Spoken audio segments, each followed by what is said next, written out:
아멘. 오늘 같이 나눌 말씀은 사도행전 1장을 보겠습니다.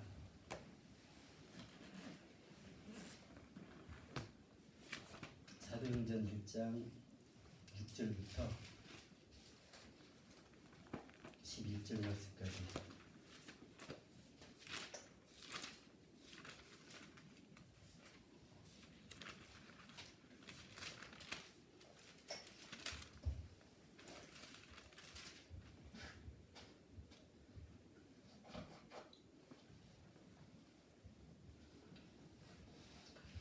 사도행전 1장 6절부터 11절 말씀까지 함께 봉독합니다. 저희가 모였을 때 예수께 묻자와 가로되 주께서 이스라엘 나라를 회복하심이 이때니까 하니 가라사대 때와 기한을 아버지께서 자기의 권한에 두셨으니 너희의 알 바 아니요 오직 성령이 그에게 임하시면 너희가 권능을 받고 예루살렘과 온 유대와 사마리아와 땅끝까지 이르러 내 증인이 되리라 하시니라. 이 말씀을 마치시고 저희 보는 데서 올려가시니 구름이 저를 가려 보이지 않게 하더라. 올라가실 때 제자들이 자세히 하늘을 쳐다보고 있는데 흰옷 입은 두 사람이 저희 곁에 서서 가로되 갈릴리 사람들아 어찌하여 서서 하늘을 쳐다보느냐. 너희 가운데서 하늘로 올리우신 이 예수는 하늘로 가심을 그대로 오시리라 하였느니라. 아멘. 아멘. 지난주 부활 주일을 보내면서 주님이 말씀하신 거 나사로를 이렇게 죽음 가운데서 살리신 것을 실제 삶 가운데 우리의 현실 가운데 이렇게 보여주시면서 우리에게 어떤 믿음을 가지라고 말씀하셨는거니 나를 믿는 자는 죽어도 살겠고 요한복음 11장 26절에 무릇 살아서 나를 믿는 자는 영원히 죽지 아니하리니 이것을 내가 믿느냐 하면서 어떻게 보면은 그 부활의 신앙으로 우리를 이 땅에 지금 살고 있지만은 내가 영원히 죽지 않는다는 그 믿음을 가지고 살기 원하는 것. 왜 이 믿음이 필요할까 이렇게 생각을 했을 때 이 믿음이 없으면은 만약에 힘든 어떤 일이 생기면은 그냥 거기서 주저앉아 버리고 싶잖아요. 알아요? 그게 두려우니까.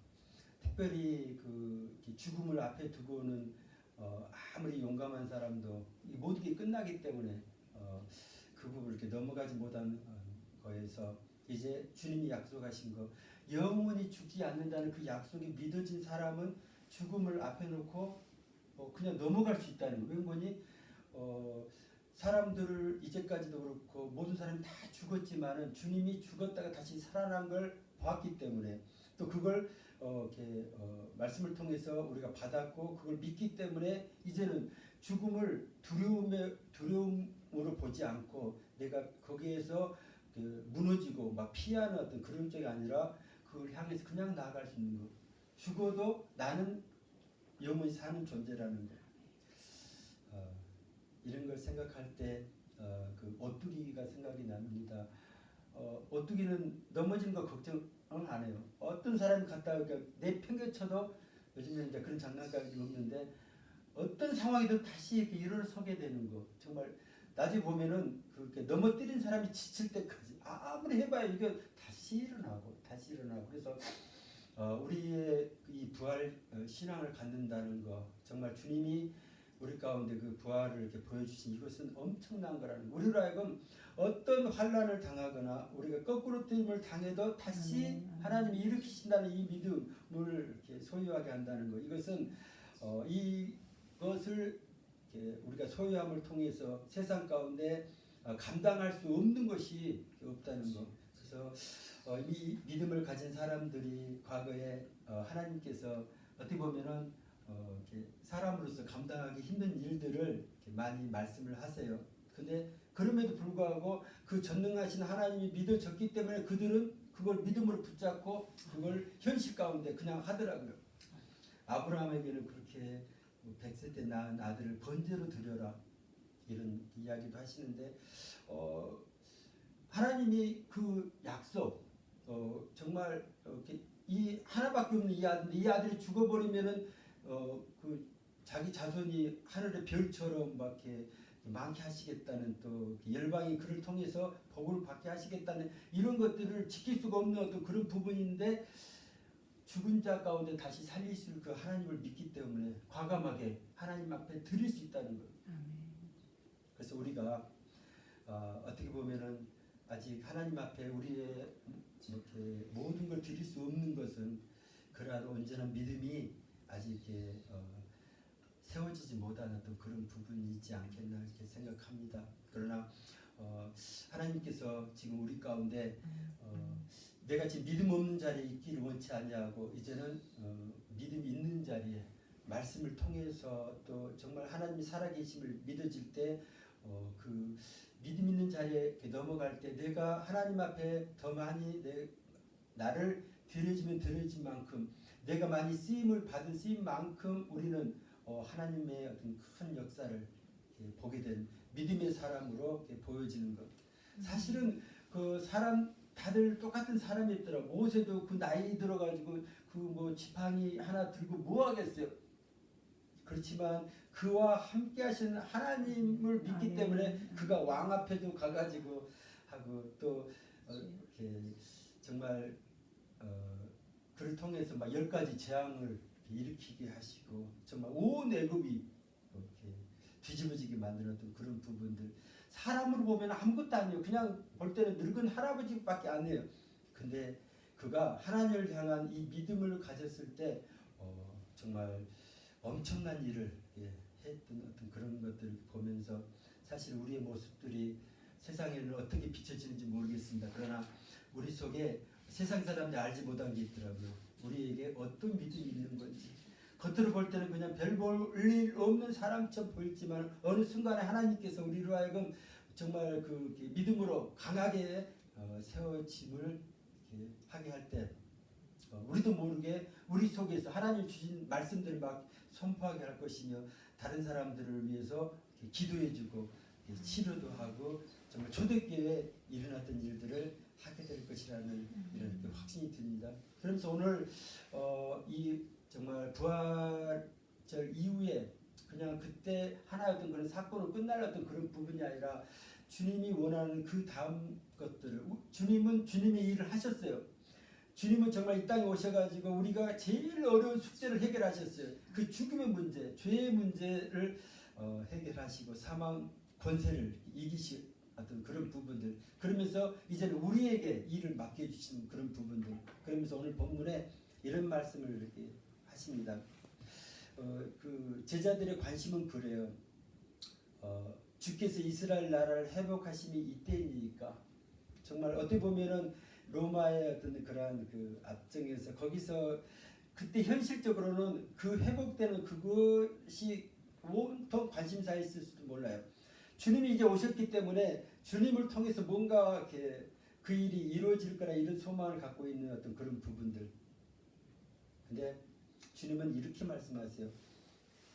때와 기한은 아버지께서 자기의 권한에 두셨으니 너희의 알 바 아니요. 한마디로 이렇게 끝내버립니다. 너희가 알바가 아니다. 너희가 그거에 대해서 뭐 생각할 필요도 없는 어떤 너희하고 아무 상관없는 어떤 그런 그것은 오직 아버지께서 자기의 권한에 두신 것이다. 그거에 대해서 알려고도 하지 말고 궁금해하지도 말라는 어떤 그런 부분들 그렇게 하시면서 우리가 해야 될 일을 8절에 이렇게 이야기합니다. 뭘 우리가 해야 되는 거니? 오직 성령이 너희에게 임하시면 너희가 권능을 받고 예루살렘과 온 유대와 사마리아와 땅끝까지 이르러 내 증인이 되리라 이렇게 말씀하시고 이제 승천하신 어떤 그런 부분들 딱 이 한마디예요. 그래서 이 과정을 우리가 한번 우리의 삶을 통해서 지금 어떻게 지금 진행되고 있는가 지금 나는 지금 어떤 모습으로 이 땅의 삶 가운데서 주님의 이렇게 말씀을 이렇게 붙잡고 있는 어떤 그런 부분인가를 스스로 이렇게 돌이켜보는 것이 필요하리라 이렇게 생각합니다.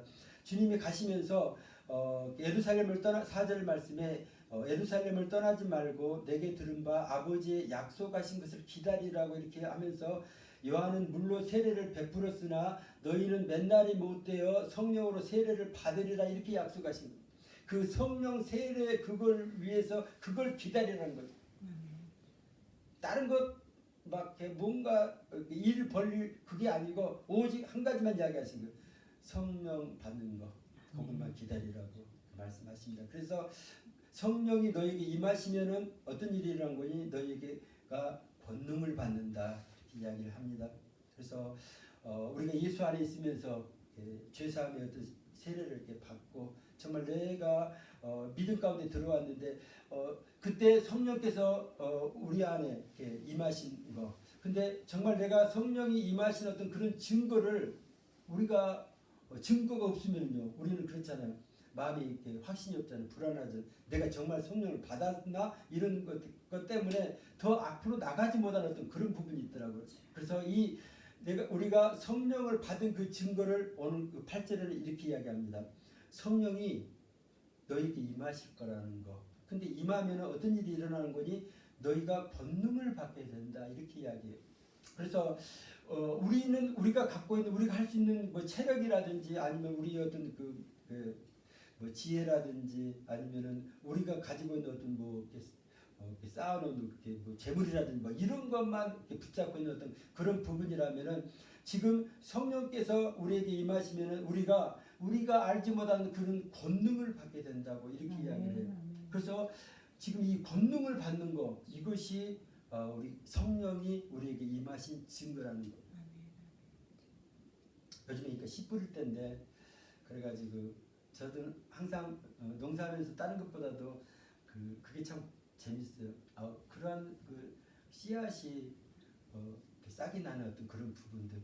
뭐 전문적인 농사꾼들이 심으면 막 잘 나죠. 풀도 잘 나지, 풀은 저절로 나지만은 그 씨앗은 잘 안 나잖아요. 그래서 그 막 깊이하고 뭐 그 온도 이런 것들. 그래서 농부들은 오랫동안 해봤기 때문에 이 씨앗이 지금 언제 심어야 된다고. 그래서 막 봄에 막 무를 심어도 이게 안 나는 어떤 그런 부분들 그때가 있더라고. 왜 그때 가서 이렇게 심어야 되나. 그런데 그 모든 것들을 오랫동안 경험을 통해서 그 사람들은 이렇게 알게 되는데 작년에 옥수수 이렇게 수확을 하고 이렇게 먹고 남은 그 옥수수 씨앗들 있잖아요. 근데 그것이 다 말라 비틀어졌어요. 근데 그것이 죽었는지 살았는지를 어떻게 알 수 있는 거니? 아무리 봐도 몰라요. 뻣뻣해 그냥. 그래서 삶아버리면은 그렇지만은 그 안에 생명이 있는지 없는지를 알 수 있는 방법은 딱 한 가지예요. 그냥 땅에다가 딱 놓고 그냥 흙을 덮어놓으면 돼요. 그래서 시간에 대해서 물론 이제 비도 오고 하지만은 그걸 알기 위해서 밖에 모종판에다가 씨앗을 이렇게 심어놓고 물을 맨날 주니까 한 일주일 정도 지나니까 속에서 막 싹이 막 올라오더라고요. 이런 걸 통해서 그 안에 이렇게 생명이 있는 어떤 그런 부분들을 우리가 아는 것. 그래서 우리 안에 성령께서 계시는데 우리가 그 증거를 내가 이렇게 보지 못하면은 우리 가운데 확신이 없는 어떤 그런 부분들. 그래서 우리를 통해서 나타나시는 그런 권능을 통해서 성령께서 나와 함께 하신다는 어떤 그런 확신을 갖기를 원합니다. 그래서 하나님께서 이렇게 오순절날 표적으로 보여주신 것은 방언하는 것 그런 부분을 통해서 이 사람들이 한 것 그 초대교회 이 사람들이 하는 어떤 그런 부분 보니까 다른 건 없어요. 1장 14절에 보니까 여자들과 예수의 모친 마리아와 예수의 아우들로 더불어 마음을 같이하여 전혀 기도에 힘쓰니라 이것밖에 없어요. 그냥 성령님을 보내주신다고 했기 때문에 그걸 놓고 그냥 기도만 하고 있는 거예요. 언제 보내주실지 어떻게 해야 될지 모르지만 그냥 그걸 구하는 그 기도만 하고 있었는데 그때 모인 무리의 수가 한 120명이래요.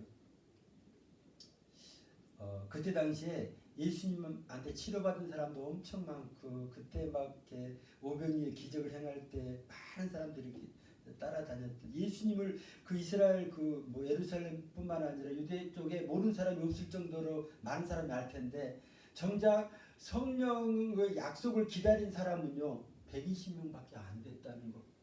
그걸 사모하고 기도하고 정말 그걸 받기를 원하는 그래서 모인 무리는 다른 사람들은 모르겠어요. 뭐 두려움 때문에 그랬는지 아니면은 그 약속을 믿지 못해서 그랬는지 모르겠지만 일단 그 120명은 그것밖에 방법이 없잖아요.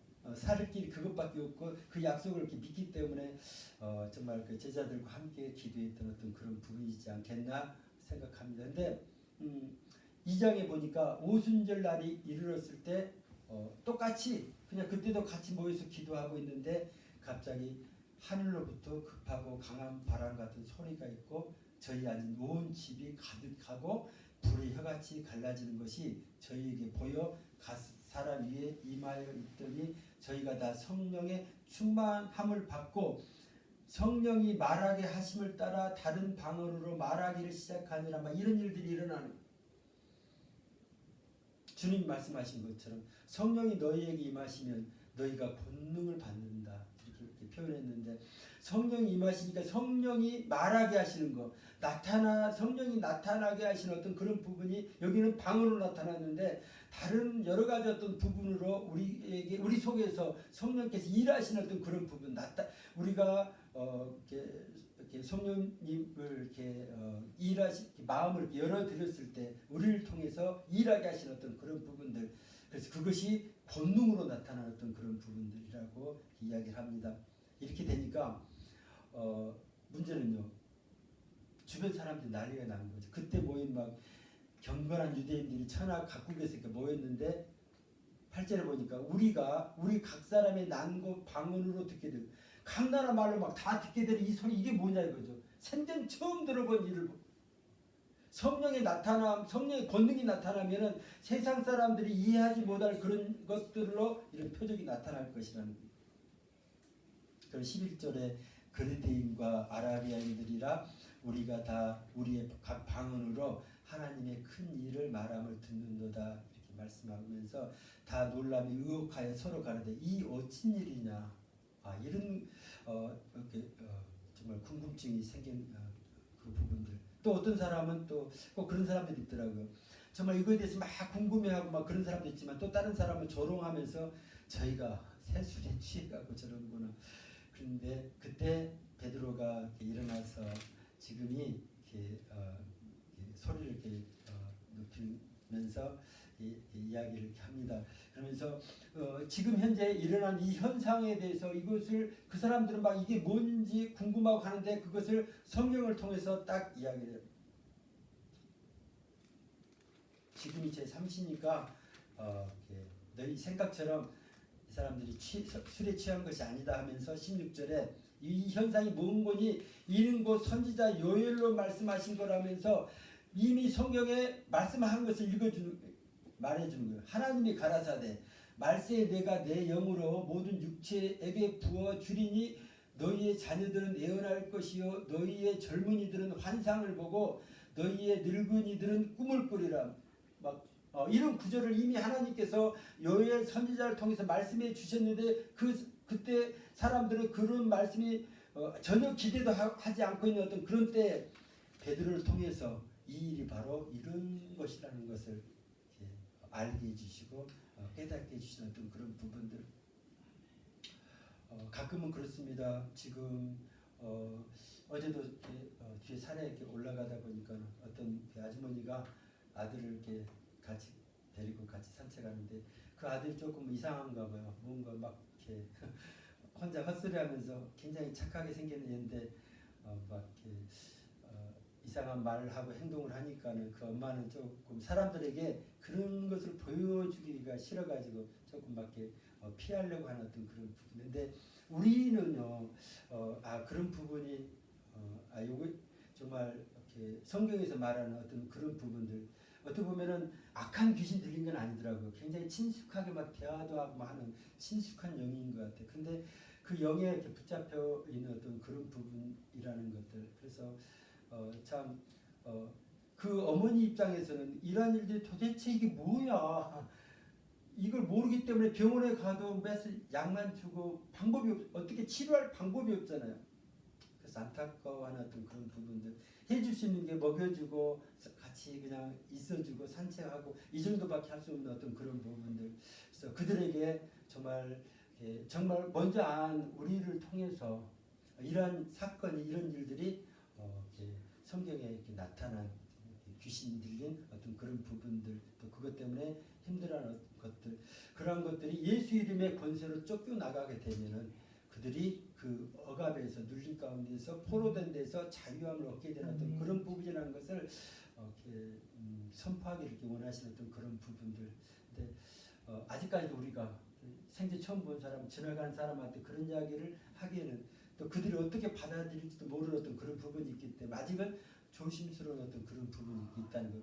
그럼에도 불구하고 우리가 아는 것은 다른 사람처럼 막 그것을 이렇게 막 비난하고 막 이상하게 쳐다보고 그런 게 아니라 아주 사실은 그냥 편안하게 일단은 대해주고 다음에 또 기회가 되면은 조금 그런 부분에 대해서 이렇게 이야기해주는 어떤 그런 부분이 필요하겠다. 물론 그분들이 마음이 이렇게 열어지기를 놓고 많이 이렇게 준비하면서 기도해야 되는 어떤 그런 부분이 있지만은 정말 그 가족에게는 엄청난 어떤 그것을 알게 되고 그걸 통해서 그 부분이 치유가 되면은 평생 그 묶인 가운데서 이렇게 풀어나는 엄청난 축복을 얻게 되는 어떤 그런 부분이 있을 텐데 실제 그걸 알지 못하기 때문에 만약 이 상태로 내버려 둔다면은 정말 죽을 때까지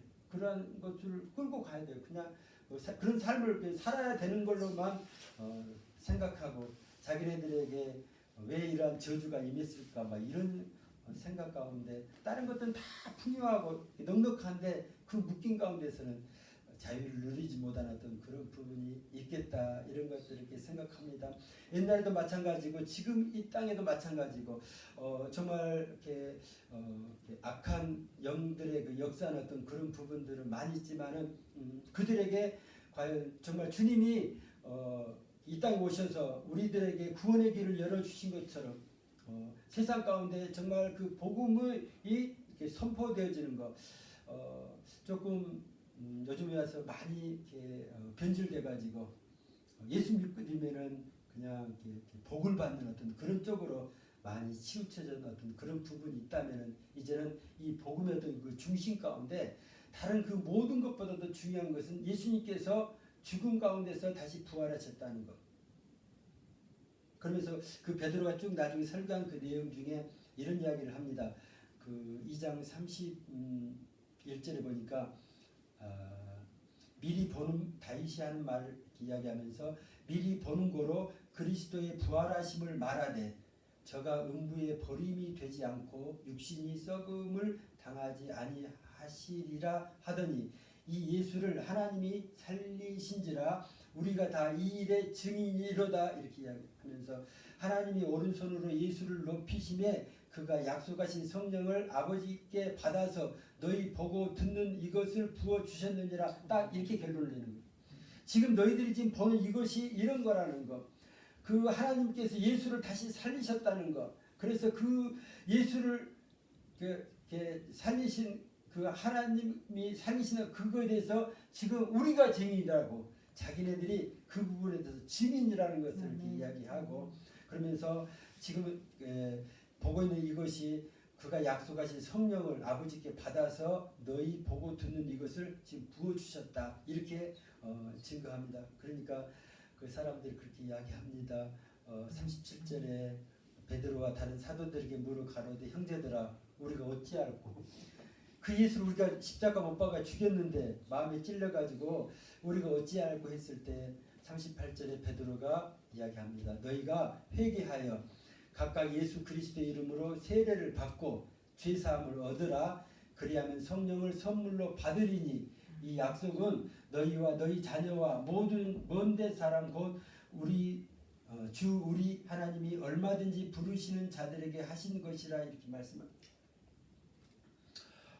지금 우리를 통해서 주님이 하기를 원하시는 어떤 그런 부분은 세상 가운데 뭐 표적을 행해가지고 우리가 유명한 사람 되길 원하는 어떤 그런 부분 그것보다도 그런 모든 것을 행하신 분이 하나님이시라는 거. 아멘. 그 일을 위해서 예수 그리스도가 이 땅에 오셨다가 십자가에 죽으셨지만 아멘. 다시 부활하셨다는 거. 그 길을 통해서 누구든지 예수를 믿고 세례를 받으면은 죄사함을 얻는다는 거. 그래서 그 죄사함을 이렇게 얻고 난 그 다음에 성령을 선물로 이렇게 받게 된다는 아멘. 이 약속까지 이렇게 해주시는 거. 이것을 우리가 먼저 경험하고 이 일에 우리가 증인이 되어야 되는 아멘. 그런 부분이 이렇게 필요하겠다 이렇게 생각합니다.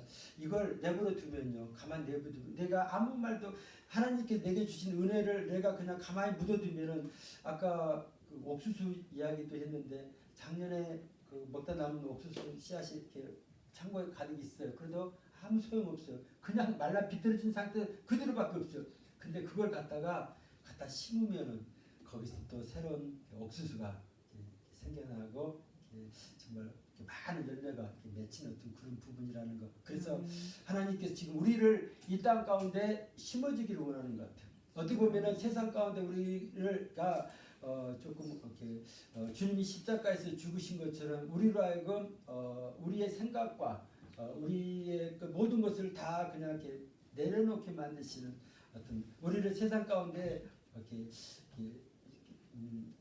완전히 뭐 주님처럼 어떤 죽음을 경험하는 어떤 그런 부분은 아니겠지만은 어떻게 보면은 내가 하고 싶은 일을 다 하지 못하게 하는 어떤 그런 부분들을 이렇게 통해서 이것이 우리로 하여금 주님의 어떤 증인된 삶을 살게 하시려 하는 어떤 그런 부분이 있겠다 이렇게 생각합니다. 베드로 이 한 번의 이야기를 통해서 그 말을 받는 사람이 세례를 받는데 그날의 제자의 수가 3,000이나 됐다 이렇게 기록하고 있습니다. 이것은 그냥 시작일 뿐이더라고. 그 제자들이 예수의 증인된 삶을 살기로 작정하고 시작한 어떤 그러한 부분의 그 처음 시작일 뿐이고 그 다음에 막 3장부터 쭉 이어진 어떤 그런 부분들을 이렇게 보니까 정말 앞으로 이 부활의 신앙을 가지고 뭔가 그 하나님 성령께서 나타나신 것을 그대로 그냥 행하기를 원하는 그런 사람들을 통해서 행하실 일들이 좀 기대가 돼요. 스스로 막 자기가 막 할 일을 벌리려고 하는 어떤 그런 부분이 아니고 성령께서 그냥 행하실 때 자기를 이렇게 내어드리는 어떤 그것만으로도 하나님께서 놀라운 일을 이렇게 행하시는 것. 3장의 그 제9시 기도 시간에 베드로와 요한이 성전에 올라갈 때 거기에 항상 그 구걸하는 사람이 앉아 있는 어떤 그런 부분. 근데 그 사람이 원하는 것은 하루 살기 위해서 그 뭐죠? 그 구걸을 이렇게 원하는 어떤 그런 부분들. 근데 그 베드로가 이야기하는 그 내용을 보니까 그 사람이 원하는 것은 뭐 돈을 원하는 거예요. 얼마가 됐든지. 근데 베드로가 가로되 은과 금은 내게 없거니와. 그 사람이 원하는 것은 없어요. 없으니까 줄 수가 없는 거예요. 근데 그걸 끝난 게 아니라 내게 있는 것으로 내게 준다 이렇게 하면서 뭘 주는 거니? 나사렛 예수 그리스도 이름으로 걸으라 이렇게 하면서 손을 이렇게 잡아서 일으키니까 발과 발목이 힘을 얻고 뛰어서서 걸으며 그들과 함께 성전으로 들어가면서 걷기도 하고 뛰기도 하며 하나님을 찬미하. 지금 세상이 원하는 것은 은과 금을 원하지만 우리에게 없는 베드로가 없는 어떤 그런 부분이지만은 베드로가 줄 것은요 그보다 더 귀한 거 나사렛 예수 그리스도의 이름을 주는 그런 부분들. 그래서 예수 이름의 그 권세가 얼마만큼 대단한 거라는 세상의 그 뭐 이렇게 모든 것보다도 모든 걸 소유한 것보다도 더 크신 이름이라는 것들을 그 이름을 지금 우리가 소유하고 있잖아요. 우리가 그 정말 나사렛 예수 그리스도 이름으로 우리가 구원받는 그 부분을 우리가 소유하고 있잖아요. 그래서 우리한테 지금 나는 아무것도 할 수 없다 생각하는 어떤 그런 부분에서 이제는 이런 부분을 찾아야 될 것 같습니다. 내게 있는 것을 하나님 아까 성령께서 우리에게 임하시면은 권능을 받는다고 그랬는데 나를 통해서 성령께서 어떤 권능으로 임하셨는 건지 어떤 권능을 행하게 하실 것인지 그런 부분을 찾아야 될 것 같아요. 그래서 사람들이 어쩔 때 우리에게 이렇게 원하는 것이 이렇게 물론 세상적인 도움을 원할 수도 있고 뭔가 그런 쪽에 우리를 이렇게 필요로 하는 어떤 그런 부분에서 우리의 관점은요. 물론 그 있으면 그것도 줘야 되겠죠. 그러나 더 중요한 것을 그들에게 이렇게 주기를 이렇게 원합니다. 그것은 근본적으로 그냥 하루 먹고 살 수 있는 그러한 은과 금이 아니고요. 그 사람을 그 정말 그 안진병에서 일어나면서 이제는 다시는 구걸하지 않아도 되는 그런 모습으로 세워지게 하는 것. 그것이 나사렛 예수 그리스도 이름이라는 것. 그 이름이 우리 안에 있다는 것. 그래서 내게 있는 것을 내게 주노니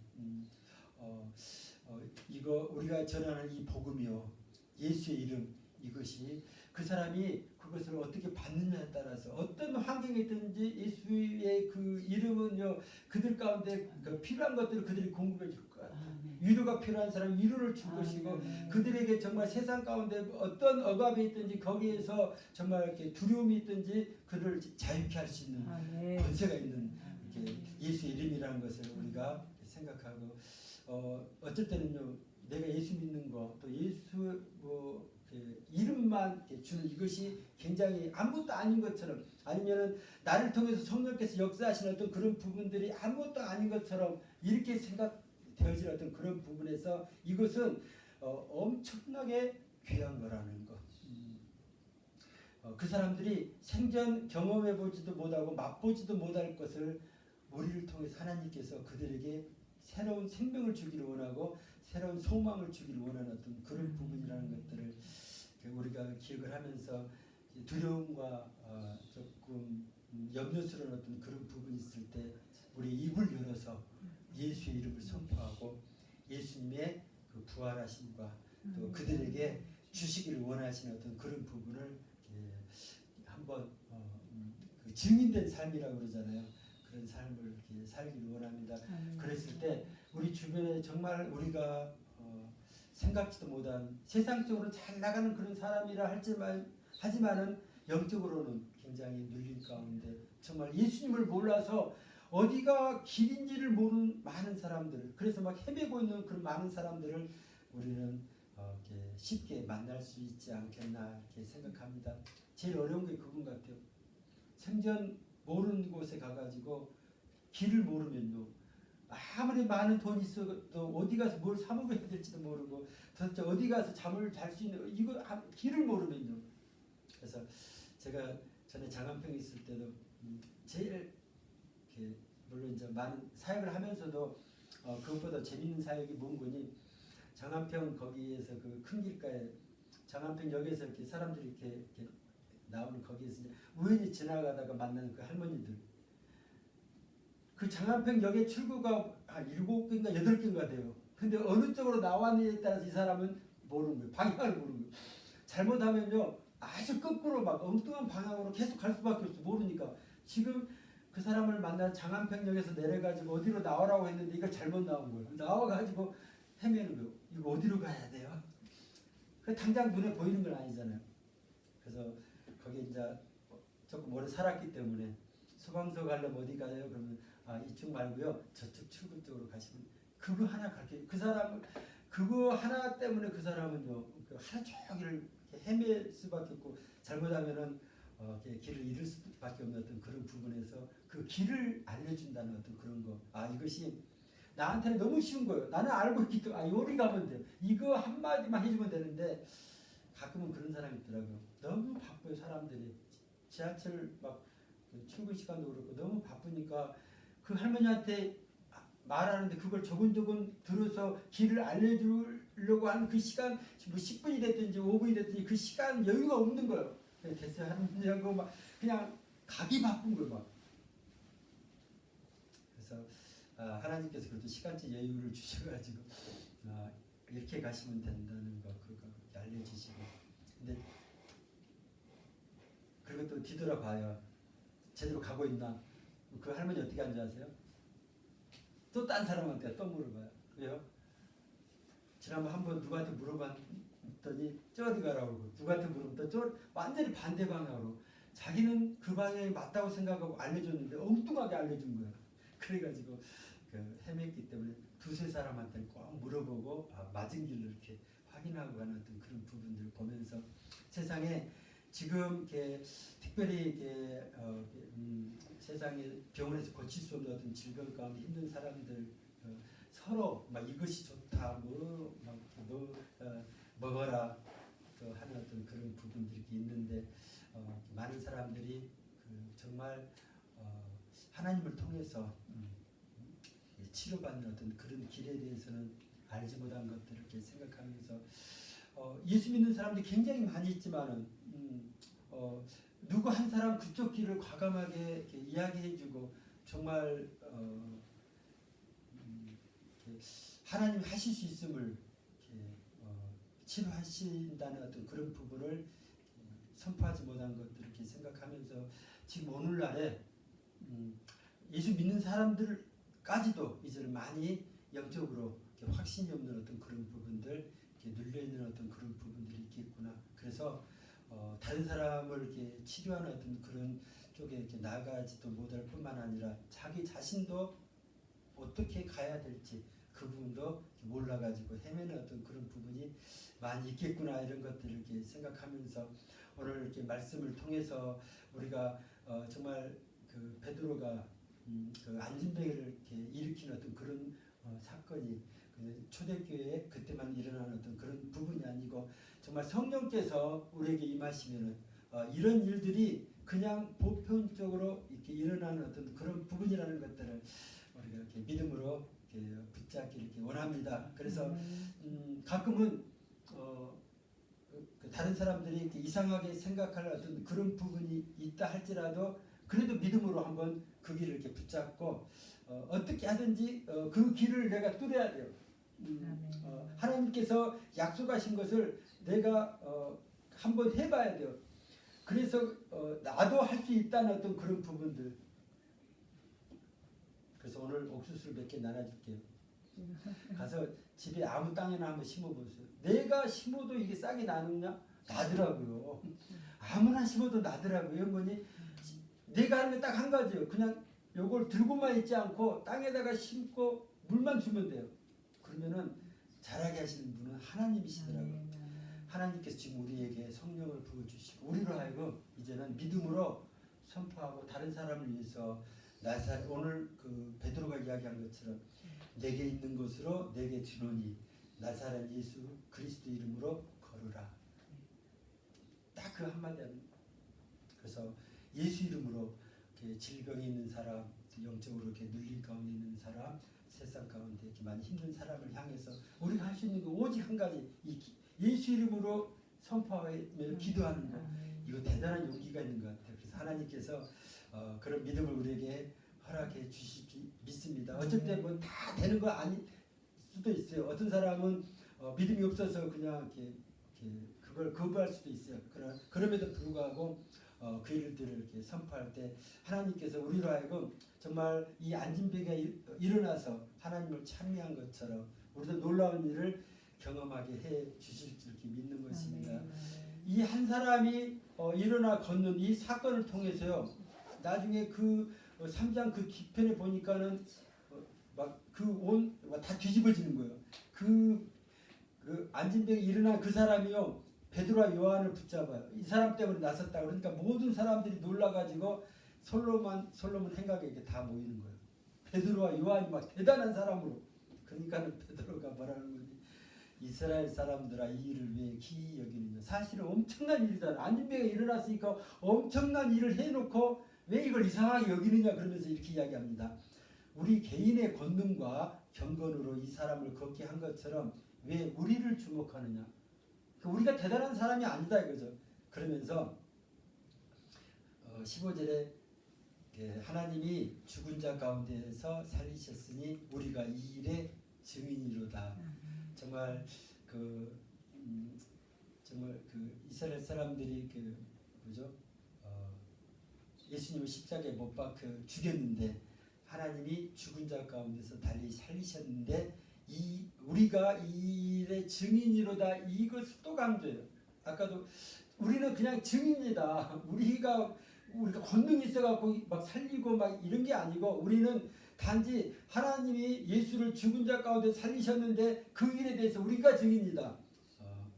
그래서 그 이름을 믿음으로 그 이름이 너희 보고 아는 이 사람을 성하게 하였나니 예수로 말미암아 난 믿음이 너희 모든 사람 앞에서 이같이 완전히 낫게 하였느니라 이렇게 선포합니다. 그래서 이런 일들을 우리도 경험하게 될 줄 압니다.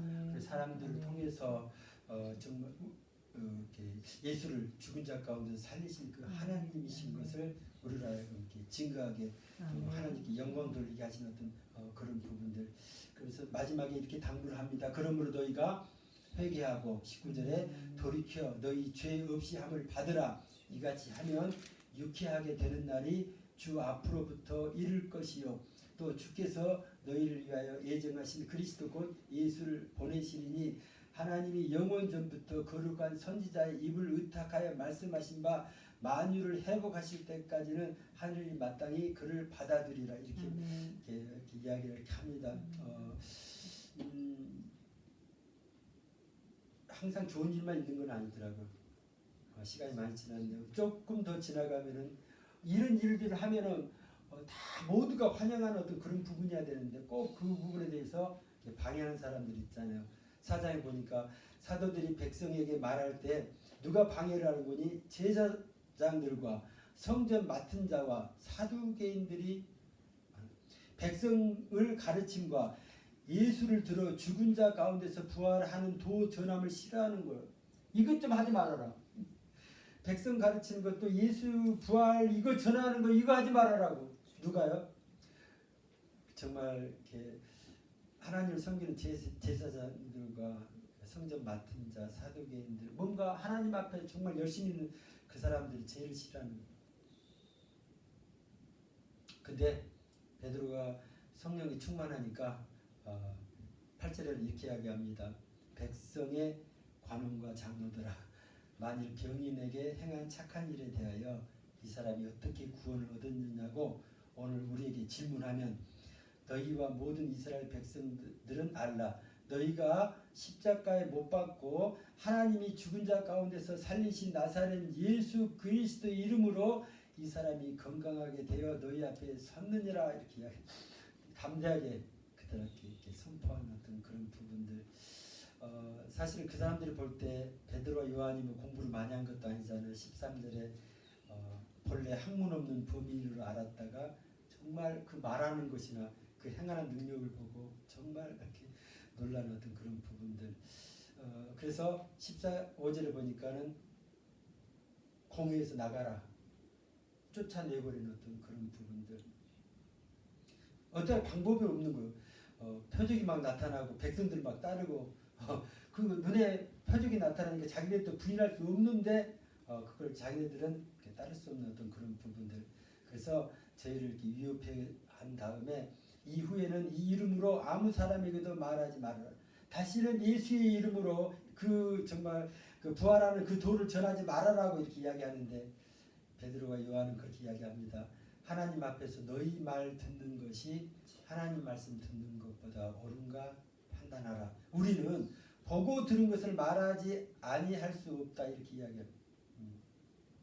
그래서 참 이것이 그 믿음의 그 확신이더라고요. 우리도 그래요. 내가 정말 예수 만난 그 경험 그 확신이 있으면요. 어떤 사람이 우리를 못하게 하고 뭐 아니라고 부정하고 해도 내가 만난 예수를 내가 전하지 않을 수 없는 어떤 그런 부분들. 이것이 하나님께서 우리에게 주신 그 믿음의 확신이라 이렇게 생각을 합니다. 이런 부분들을 모르겠어요. 이렇게 세상의 어떤 유혹 가운데 알게 모르게 이렇게 눌릴 수 있는 어떤 그런 부분이 있겠지만은 이런 부분에 대해서 내가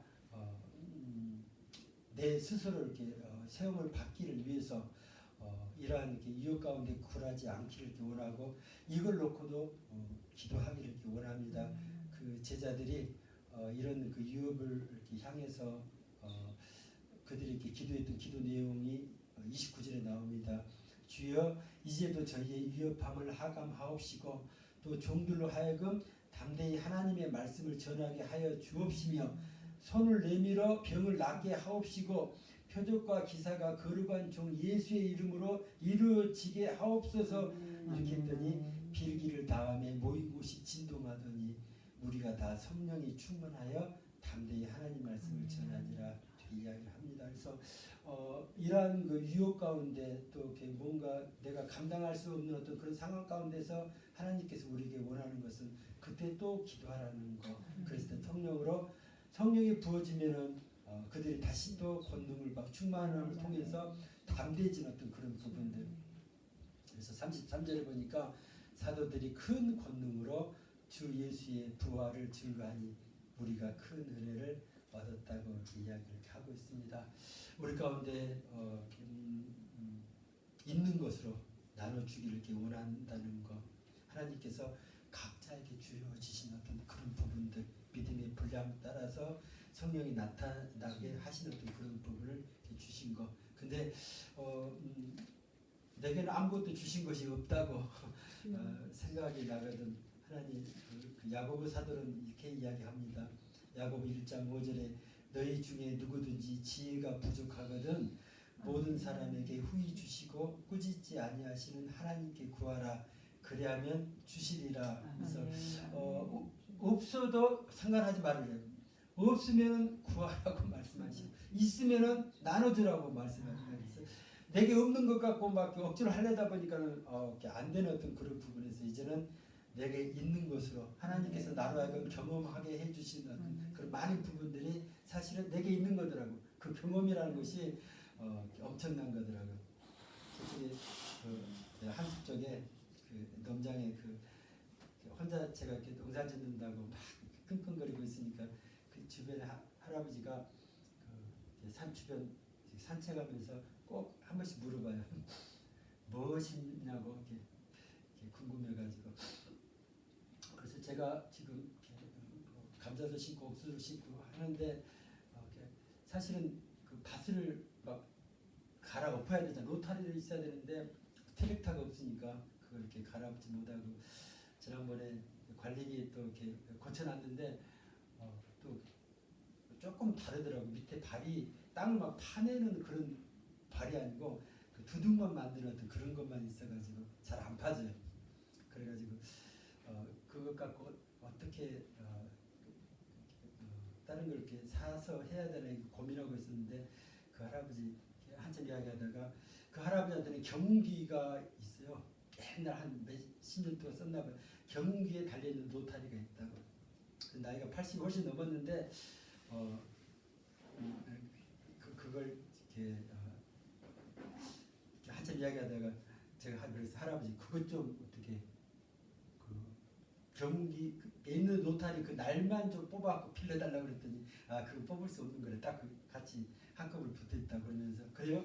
그러면 그 경운기 사용하는 법 좀 가르쳐달라고 그랬더니 따라오래. 사실은 그런 것 같아요. 모든 사람들이 자기가 알고 있는 걸 가르쳐주는 것은 참 재밌어하는 것 같아요. 그러니까 젊은 사람이 경운기 로타리 그걸 이렇게 사용할지 모르는데 자기는 알 수 있으니까 어라 그러면서 사실은 잘 걷는 것도 힘든 눈도 잘 안 보이세요. 수술을 잘못해가지고. 근데 집에 가가지고 경운기 이렇게 딱 시동 거는 것부터 시작해가지고 조작하는 걸 이렇게 가르쳐 주더라고요. 그래서 제가 한번 해보겠다고. 저도 그 할아버지는 너무 쉽게 하는 거예요. 딱 이렇게 뭔가 초코를 이렇게 열고 막 몇 번 돌리니까 시동이 걸리는데 나는 이게 돌리려고 그러는데요. 굉장히 힘들어요. 근데 그 할아버지 어떻게 힘이 센 건지 요령이 있는 건지 이렇게 잘 하시더라고요. 그래서 저도 한번 하다가 딱 시동이 딱 걸리려고 할 때 갑자기 이렇게 걸리면서 이게 막 튕겨 나가더라고요. 그래서 조금 이렇게 무서워하고 못하겠다 그러니까 그 할아버지 그러더라고요. 그 고비를 넘어야 된대요. 이게 손으로 돌리면 이렇게 시동이 붕붕 하다가 딱 걸리는 순간인데 그 순간에 그 고비를 딱 넘으면 시동이 걸리면서 자동으로 이게 핸들이 빠지게 돼 있는데 나는요 이거 돌리다가 이게 돌아가다 내 턱을 치워버리면 큰일 나잖아. 그러니까는 그냥 놔버리는 거예요. 그러면은 시동이 걸릴까 하다가 꺼져버리는데 그 고비를 넘으래요. 근데 아니 잘 아직 못하겠는데 그러니까 할아버지가 그 시동 걸어줬어. 걸어준 걸 갖고 밭을 이렇게 갈아서 다 갈고 이제는 또 시동 꺼지면 또 안 되니까 다시 더 그대로 갔다가 할아버지 갖다 주니까 할아버지가 이제 시동 끄고 했는데 그러면서 모르겠어요. 마음이 열어지신가 봐요. 고맙다고 그러고 또 이렇게 살해하려고 그러니까 아 됐다고 뭐 그런 것 같고 그러냐 그러면서 식사하고 가래요. 갑자기 6시 정도 됐는데 생전 그런 이야기를 안 했는데 식사를 그래요. 그래서 솔직히 뭐 밥을 먹고 싶은 그런 건 아니겠지만 그래도 할아버지 집에 들어가서 할아버지와 이야기할 수 있던 그런 무언가 기회라 싶어가지고 같이 들어가서 이렇게 식사 하면서 할아버지는 깜짝 놀라가지고 갑자기 그냥 손님 데리고 와가지고 그러니까는 그래서 이렇게 식사를 이렇게 또 맛있게 또 먹어주니까 또 할머니는 좋아가지고 또 하시는 어떤 그런 부분들. 근데요 밥을 먹으면서 한참 이렇게 보니까 그 집에 거실에 우리는 LED 등인데 그 집 할아버지는 뭐죠? 옛날에 사무실에 있는 이만한 큰 등이 있어요. 그것이 걸려 있어요. 부엌에도 그거 있어요. 그래서 왜 이거 있냐고 그랬더니 옛날에 이렇게 뭐지 공사하다가 이렇게 남은 거 그거 가져다가 이렇게 달아놓은 한 20년 된 그런 등이라고 그러더라고. 할아버지 요거 요즘에는 잘 안 쓴다고 전기 있어도 많이 나온다고 LED 등이 있다고 그러면서 그걸 바꿔드릴까 했는데 좋다고 그러시더라고. 내가 할 수 있는 거 우리 김선미 집사님 그때 등 달아주고 남은 그 등이 있어요. 그 하나 갖다가 그 큰 걸 뜯어버리고 그걸 달아줬더니 너무 박대요. 좋다고. 이거 어떻게 이걸 어떻게 보답해야 될지 제 입장에서는 경기 그거 빌려주고 가르쳐주고 그것이 너무너무 고마워서 또 밥도 이렇게 식사도 같이 하고 해서 그게 고마워가지고 조그만 등 하나 갈아드렸는데 할아버지 입장에서는 자기는 그거 자기는 못하고 또 그런 게 있는지도 모르고 자기 아들들도 못한대요. 근데 그걸 해줬다고 이렇게 고마워하시는 어떤 그런 부분들. 그래서 각자 자기한테는 너무 쉬운 것이 남한테는 어려운 어떤 그런 부분이 있구나. 그래서 하나님께서 우리에게 세상의 모든 것들을 다 주시지 않았지만 특별히 주신 거 있잖아요. 베드로가 이야기한 것처럼 정말 내게 은과 금은 없어요. 근데 내게 있는 거 나사렛 예수 그리스도 이름 이것을 주면 그 사람의 정말 세상 가운데 그들이 경험치 못할 엄청난 놀라운 일들이 그들의 삶 가운데 이렇게 일어날 줄 이렇게 믿습니다. 이런 것이 아무것도 아닌 것 같아요. 굉장히 작은 것 같아요. 근데 우리의 입술을 통해서 선포되어질 때 하나님의 성령께서 역사하시고 하나님께서 영광을 받으신다는 거, 엄청난 것들이 이 땅 가운데 악한 사단의 영이 쫓겨나가고 하나님의 나라가 이 땅에 세워진다는 어떤 그런 부분들을 생각할 때 이것이 우리 정말 예수 믿는 사람들의 할 일이구나. 예수의 증인된 삶이구나. 주님 다시 오실 때까지 오늘 그 본문의 사도행전 1장 8절에 이야기한 것처럼 땅끝까지 이르러 내 증인이 되리라. 그래서 우리가 막 하려고 애를 쓴 것이 아니고 성령께서 임하시면은 우리가 권능을 받게 되고 그 권능을 묻어두지 않고 그냥 나타내기만 하면은 입술을 열어서 선포하게 되면은 정말 그 일을 통해서 예수님이 부활하신 것을 온 세상 사람들이 땅끝까지 알게 되는 어떤 그런 부분이 있다는 것. 제가 다녔던 그 신학교에는 전부 다 나이 든 들만 와요. 기본이 60, 막 70, 80도 있어요. 그래서 진짜 이분들이 뭐 할까 하는 어떤 그런 부분인데 그들 가운데 이 성령이 계시기 때문에 정말 대단하세요. 그래서 정말 그들의 입술을 통해서 이렇게 선포되지. 그들은 오직 할 줄 아는 게 그것밖에 없어요. 기도하고 말씀밖에 몰라요. 다른 거 세상적으로 아무것도 할 줄 몰라요.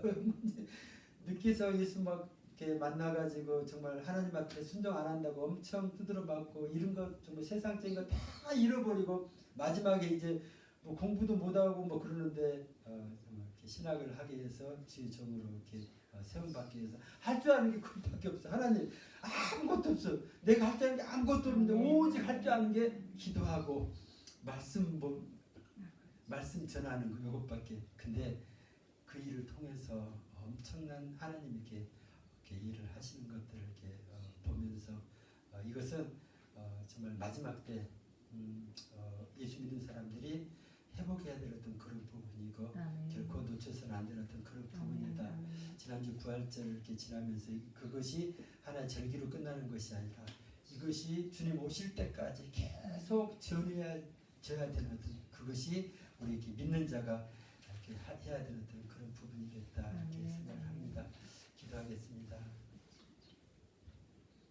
좋으신 아버지, 주님이 우리를 위해서 정말 하나님의 사랑을 그대로 나타내 주면서 이렇게 우리 생명을 대신해서 십자가에 죽으시고 그뿐만 아니라 우리의 부활을 위해서 다시 부활하신 것 그것들을 이렇게 기억하면서 이 땅의 삶 가운데서 우리가 이제 그 부활의 신앙을 가지고 우리가 혹시라도 두려워하고 염려하는 어떤 그런 부분 가운데서 이제는 이렇게 넘어가게 하여 주옵소서.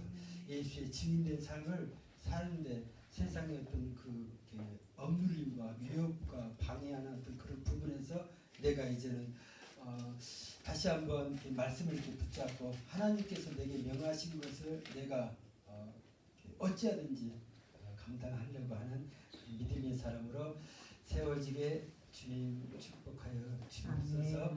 걸어가신 예수님의 이름으로 기도합니다. 아멘.